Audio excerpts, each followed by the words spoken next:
Graduation picture ni Liberal Party standard bearer Mar Roxas gipost na online human sa sunod-sunod nga report kalabot sa isyung dili tinuod nga ni graduate si Roxas sa prestiyosong Wharton School of Economics sa Pennsylvania.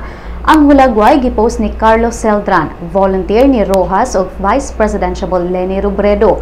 Makita sa Facebook post ni Celdran mao ang hulagway ni Roxas nga nagsulob og tuga. Ang post adunay nalakip nga link sa University Archives and Records Center diin makita ang pangalan ni Roxas nga naglakip o nalakip sa listahan sa mga alumni, faculty ug trustee sa University of Pennsylvania. Ang post ni Celdran mitumaw human miingon si Davao City Mayor Rodrigo Duterte ni adtong Domingo nga dili tinuod nga graduado si Roxas sa prestiyosong universidad. Ang statement ni Duterte mitumaw human miingon si Roxas nga dili usab tinuod nga malinawon ang syudad sa Davao ug daw gani ikaapat pa kini sa mga lugar sa Pilipinas nga adunay kinatas ang kaso sa krimen.